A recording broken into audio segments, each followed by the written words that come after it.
Boa noite. Hoje a gente começa então um novo livro, A Ideia da Fenomenologia, de Edmund Husserl. Estou aqui com o Ronald. Bora lá, Ronald, animado? Vamos lá, hein? Então, a gente vai falar hoje sobre a questão do que é ideia, primeiramente, né, filosoficamente. Depois, a gente vai derivar o que é ideia para a reprodução dessa ideia. Por exemplo, o momento que a gente está passando atual, né, no momento de conturbação, de guerra, de caos, né, isso por trás tem uma ideologia, né, tem uma ideia. Então, como é que a fenomenologia teria para contribuir? Ela observa. Fenomenologia é a ciência que observa com rigor. Primeiro você vai aproximando, digamos, o que você quer observar e depois você vai criando uma ideia sobre isso. No caso de fenômenos científicos, aí já é mais complexo, né? Mas no caso de fenômenos mais ligados à ideia, né, de origem ideais, por exemplo, a política, de certa forma a economia,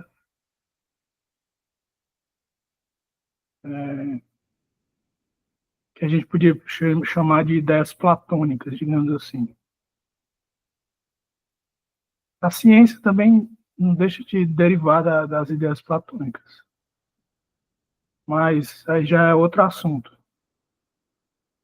No caso, por exemplo, se eu tivesse que analisar a situação hoje, né,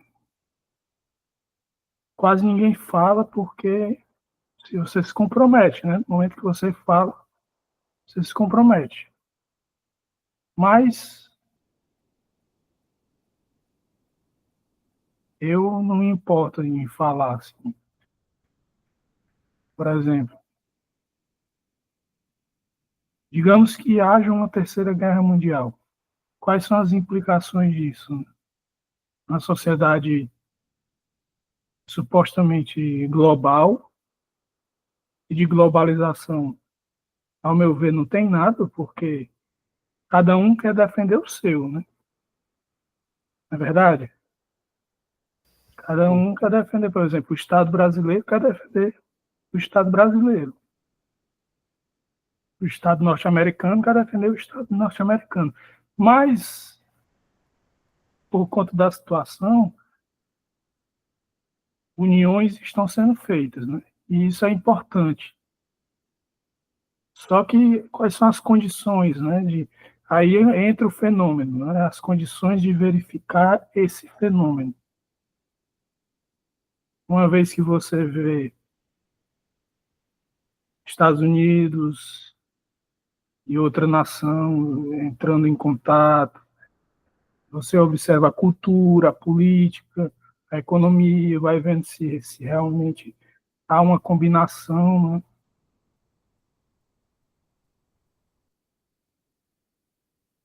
Porque é impossível que duas nações totalmente opostas consigam combinar alguma coisa. É muito difícil. Por isso que você vê a China com dificuldade de negociar com os Estados Unidos, porque são opostos. Um é comunista e o outro é fundamentalista ou conservador, né? E, por incrível que pareça, apesar de eu não ser da área, né, assim, de análise de política e tudo, mas eu vejo que a mais interessada em ter um tratado de paz a nível global seria a Ucrânia. Mas, paradoxalmente, ela não pode voltar atrás, né? Então, veja como é complexa a questão das ideias, né? Você vai tendo uma ideia e a ideia vai arrastando para outra ideia.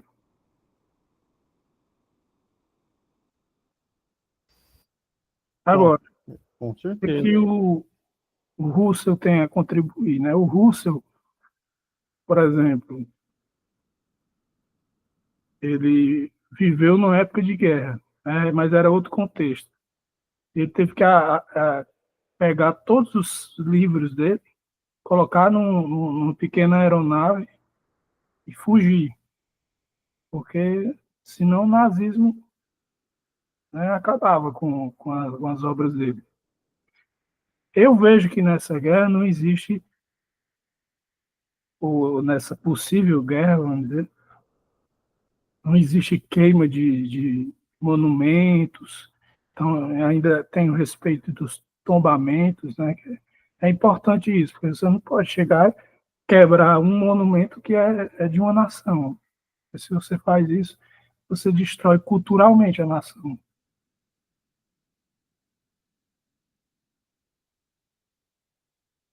Então, por isso é problemático. Sim, com certeza. Concordo com a minha visão? Sim, claro, claro. Como a ideia influencia as pessoas, né? Culturalmente, socialmente, politicamente, né? Em vários níveis, né? É muito interessante o que você falou, Ronald. Muito interessante mesmo. E como ela influencia tanto para o positivo como o negativo, né? Como é? Como ela influencia tanto para o negativo como o positivo, Ah, sim.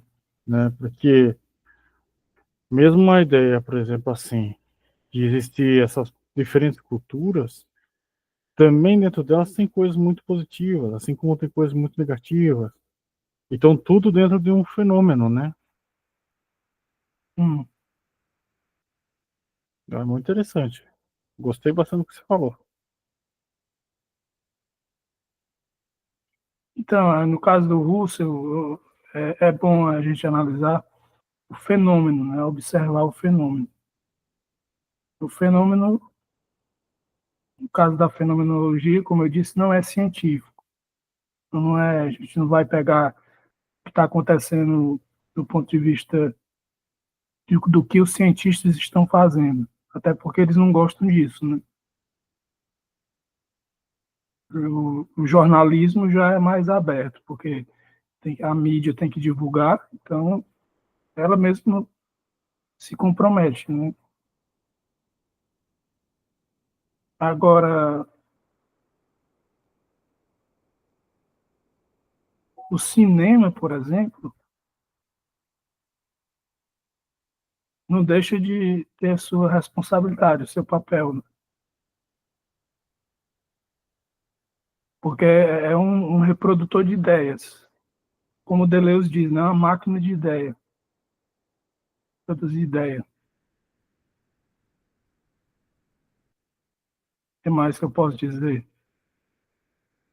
A literatura também seria, A literatura, ou música, cultura, né? né? Tudo de forma geral reproduz uma ideia, né?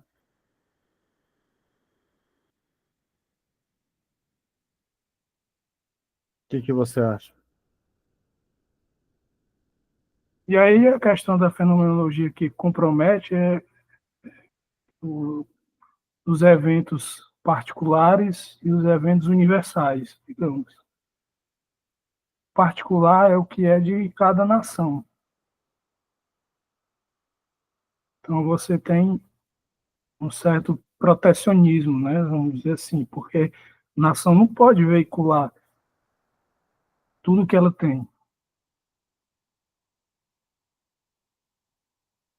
Por isso que hoje existe essa história dos dados, da segurança, que é importante, da informação. Quer dizer, a gente pensa que eu estou usando o YouTube, né? Estou usando o YouTube e aí eu ingenuamente acho que é o que está acontecendo. Não é o que está acontecendo. Pode ser uma parte do que acontece.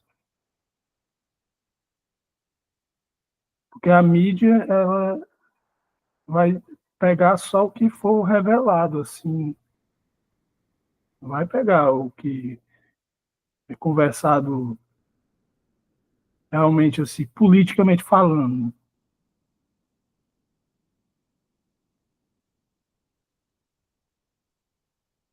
Então, assim, no caso da fenomenologia, não sei se o Russo tratou exatamente da política, não conheço nenhum texto dele sobre política. Agora, esse texto aqui, ele se ensina, né, como pensar a fenomenologia como ideia. É o que a gente chama de idealismo. Podia chamar de idealismo platônico, idealismo hegeliano, mas a gente chama de idealismo fenomenológico. Como eu disse, você vai conhecendo aos poucos, você vai observando. Claro que o cientista faz isso também no empirismo dele, mas o que eu estou falando é na política, na economia. Você vai observando o que está acontecendo, o que supostamente está acontecendo. Aí você vai formando aos poucos. Cada vez que você vai se aproximando mais da ideia, da ideia ou da ideologia, vamos dizer assim, para falar como os marxistas falam, né? A ideologia não deixa de ser uma ideia, né? O marxismo é um tipo de idealismo também. Não é à toa que eles inverteram o hegelianismo. Então, as nações que são comunistas, por exemplo, elas não são marxistas mais. Não existe mais marxismo. O que existe é comunismo renovado, porque tem todo o capitalismo, né, que envolve o comunismo. Não tem nenhuma nação comunista, ao meu ver. A China, por exemplo, é extremamente capitalista.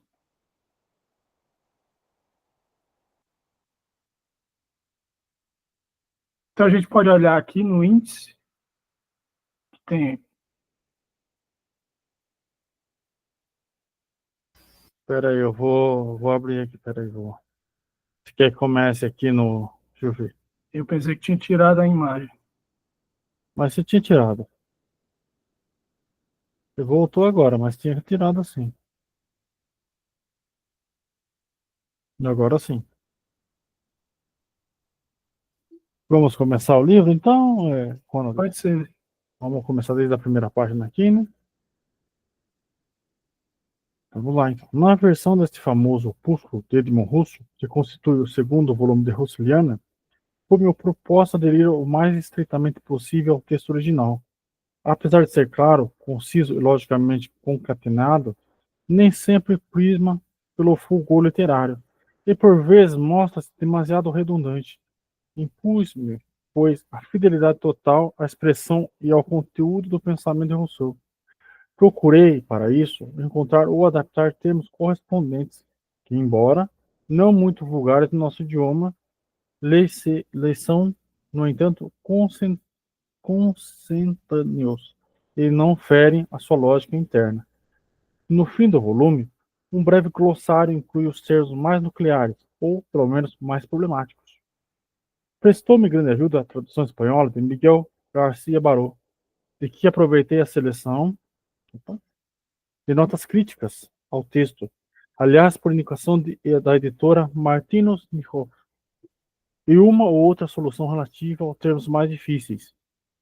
Está, nesse caso, o duplo adjetivo alemão real e hell, que não é possível conservar em português sem gerar confusão. O primeiro significado em Rousseau real, no sentido de mundano, pertencente à realidade natural. E o segundo quer também dizer real, mas em relação aos componentes do vivido, segundo Paul Ricoeur. Isto é, aquilo que forma parte da consciência e se encontra no tempo fenomenológico. Aproveitando a versão do tradutor espanhol, o qual, por seu turno, depende de José Goas, né? Gauss, né? Traduzir réus por ingrediente ou ainda incluso. Na margem de cada página do presente volume, Indica-se entre barras a paginação da edição alemã. As notas críticas finais fornecem apenas as observações mais importantes que Rousseau fez ao texto primitivo. Quem deseja um aspecto mais circunstanciado terá de consultar o respectivo volume de Husserlianos. Espero que esse esforço de translação da terminologia de Rousseau para a nossa língua seja bem aceito, embora seja eu o primeiro a sentir-me satisfeito com o resultado. Mostrarei-me, pois, grato a quem apresentar correções para futuras impressões, ou sugestões mais felizes e adequadas para determinados termos. Rousseau merece uma tal solicitude e atenção. Arthur Mourão. Já começa crítico, né? Uhum. Já é bem crítico nas ideias, já, né? Na tradução, né? Essa parte aí da lógica é interessante, porque a lógica fundamenta a política, né? Sim. Principalmente no campo estratégico, político. Sem dúvida. Eu estou insistindo na política porque eu acredito que o Rousseau tinha algum texto sobre política, porque, se não me engano, ele escreveu As Ciências do Espírito, alguma coisa assim. Ele também ele escreve sobre a ciência. Por isso que o nazismo não gostou, entendeu? Sim. Ele escreveu sobre muita coisa, né, Ronald? Ele era taquígrafo, né? Trabalhava com uma escrita rápida. A técnica ia fora dessas leituras também que ele devia fazer, que era uma leitura bem, né, intensa das coisas, né, bem Se não profunda. me engano, 40 mil páginas que ele escreveu. Foi. E ainda não editaram nem metade. Tem muita coisa pela frente ainda.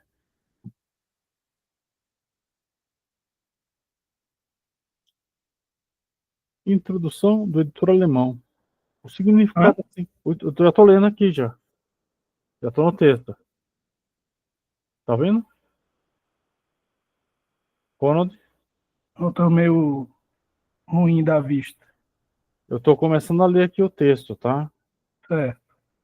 Introdução do editor alemão.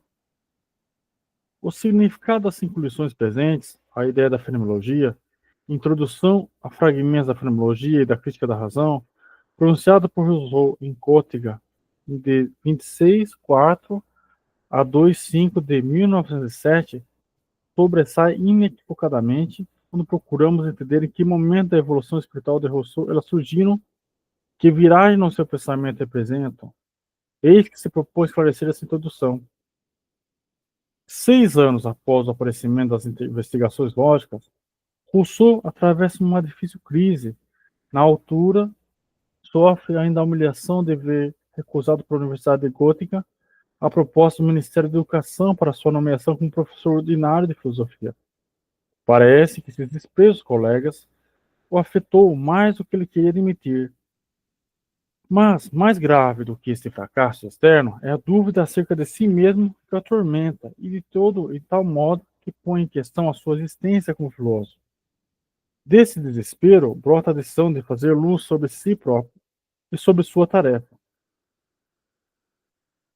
Em 25/9 de 1906, escreve na sua agenda em que de vez em quando inseria anotações em estilo diário. Em primeiro lugar, menciono a tarefa geral que tenho de resolver para mim mesmo. Se é que pretendo chamar-me de filósofo, refiro-me a uma crítica da razão. Uma crítica da razão lógica, da razão prática, da razão valorativa em geral.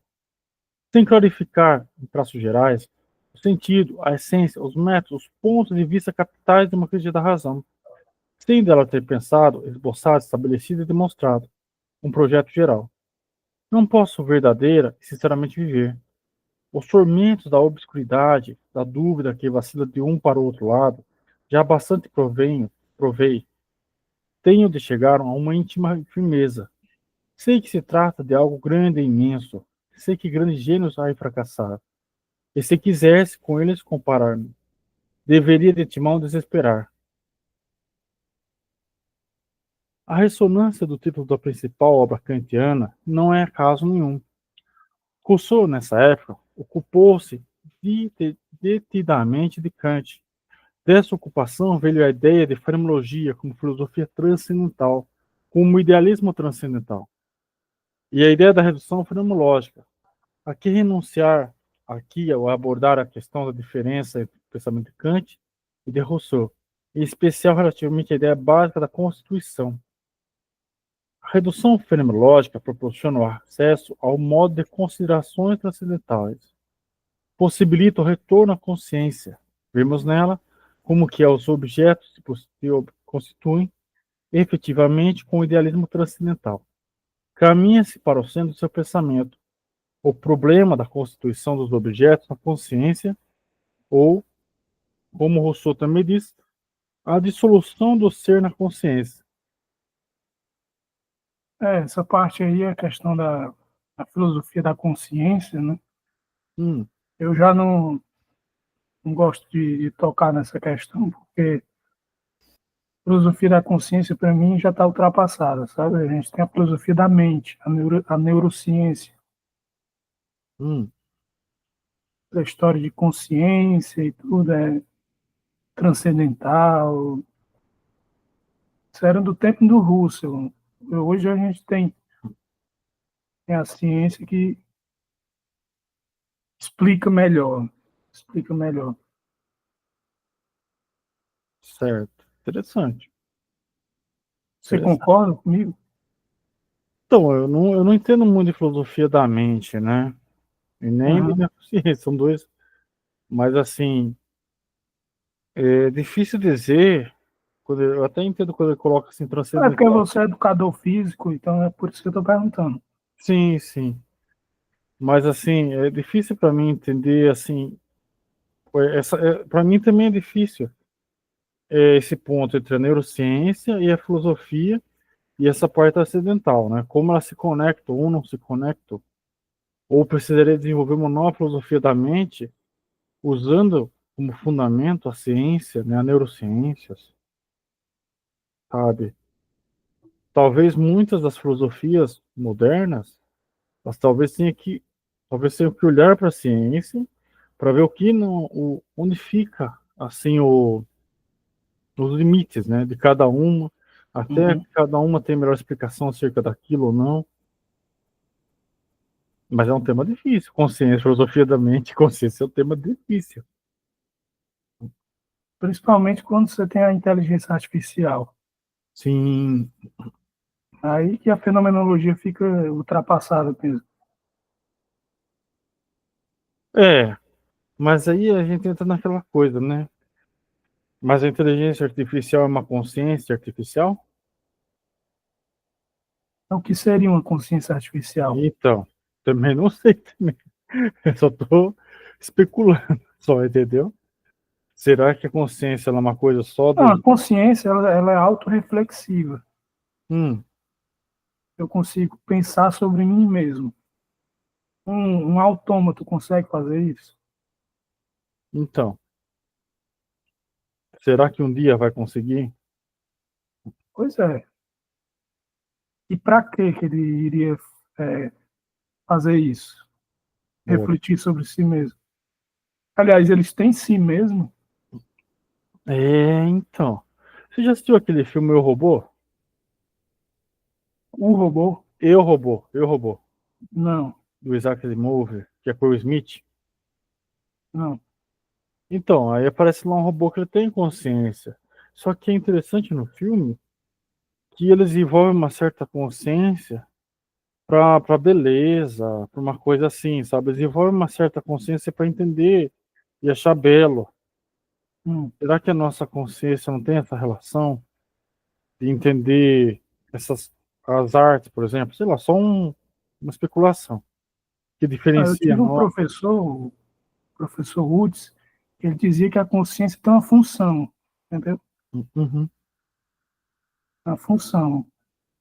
Então ele já está é quase uma filosofia da mente, mas não chega a ser uma filosofia da mente, porque tem consciência ainda, mas só que é uma consciência funcional. Eu, por exemplo, eu tenho atenção. A atenção, ela exige uma função cognitiva. Sim. E também, se você for parar para pensar também, quando a gente fala em função, também me recorda, assim, algumas coisas de programação. Uhum. Consegue programar funções dentro de um programa comum, né? Tem a função para fazer tal coisa. Se você clica no R, se você clica em Ctrl, Alt, Del, aparece a função tal. Se você clica tal coisa, isso mecaniza também desse ponto de vista, né? Mas assim, isso também seria consciência? Não, isso seria abstração. Então, Trabalha com dado abstrato, né? Não sim, abstração no sentido estético, alguma coisa assim, não. Abstração no sentido de trabalhar com dados. então, porque assim, primeira coisa você definiu a consciência como uma autorreflexão, certo? Uhum, certo. Esse a gente começou assim, né? Mas assim, mas será que a consciência é só autorreflexão? Ou ela vai mais a... Não, a consciência, eu acabei de dizer, ela é a atenção também. Atenção, exatamente. Ela tem atenção, tem volição, né? São várias coisas, né? Mas você está sugerindo que a inteligência artificial tem isso como consciência? Não, não, não, não. Porque, Eu não assim, pode ter a consciência do operador, do programador, né? assim, Aí tudo bem, mas aí não é a máquina que está esse é o fazendo ponto. uma autorreflexão. O programa não faz autorreflexão. Ele Esse, obedece os, como é que se diz? Os comando, registros e tudo. os Tudo. comandos, essas coisas. Não, eu não, isso que eu tô, por isso que eu até levantei essa questão da consciência. Será que existe essa consciência? Ela é uma coisa só biológica? Ou se ela pode ser simulada?